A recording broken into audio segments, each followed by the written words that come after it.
2 నిమిషాల్లో క్విక్గా మష్రూమ్ బిర్యానీ ఎలా చేయాలో చూసేద్దాం వచ్చేయండి. లంచ్లోకైనా ఇంకా ఎక్కువ తినే వాళ్ళకి బ్రేక్ఫాస్ట్లోకైనా రైస్ ఐటెం పర్వాలేదు అనుకుంటే లిమిటెడ్ మసాలాస్తో మష్రూమ్ బిర్యానీ ఇలా చేసి చూడండి, మీకు పర్ఫెక్ట్గా నచ్చుతుంది.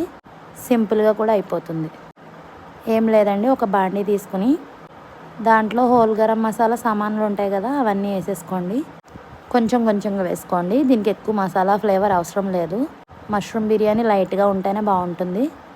సో తర్వాత దాంట్లోకి కొంచెం కాజు, పచ్చిమిర్చి, అల్లం వెల్లుల్లి పేస్ట్ కూడా వేసుకొని ఫ్రై చేసేసుకోండి. తర్వాత దాంట్లో వేడి నీళ్ళల్లో కడిగి ముక్కలుగా కట్ చేసుకున్న మష్రూమ్స్ వేసాను నేను. దాంట్లో ఇంకో ఐటెం పడింది గమనించారా? పనస గింజలండి. ఆ రోజున అయితే పనస తొనలు తిన్నాం మేము. ఆ గింజలు ఉంటే ఫ్లేవర్ బాగుంటుందని అది కూడా వేసాను. అది ఆప్షనల్ మాత్రమే.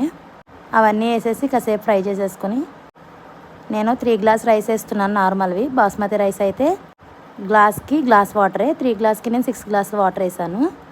తర్వాత దాంట్లో ఉప్పు, కొంచెం ఇంట్లో ఆడిన గరం మసాలా వేసాను. అంతా కలిపేసుకుని ఒక పొంగు వచ్చిన తర్వాత నీట్గా కడిగి పెట్టిన రైస్ వేసేసుకోండి. తర్వాత ఏం లేదు, జస్ట్ మూత పెట్టేసి సిమ్లో పెట్టేసి ఒక 10 to 15 మినిట్స్ పక్కకు తప్పుకోండి. అంటే మొత్తం మాడిపోయేదాకా తప్పుకోకండి, చూసుకుంటూ ఉండండి. అంతేనండి, టేస్టీగా సింపుల్గా లైట్ మసాలాలతో మష్రూమ్ బగారా రైస్ అనొచ్చు, బిర్యానీ అనొచ్చు, పలావ్ అనొచ్చు, ఏదైనా సరే రెడీ అయిపోయింది. ఇది ఉత్తిగా అయినా తినేయచ్చు.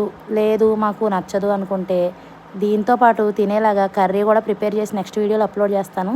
మన ఛానల్ సబ్స్క్రైబ్ కొట్టుకోండి.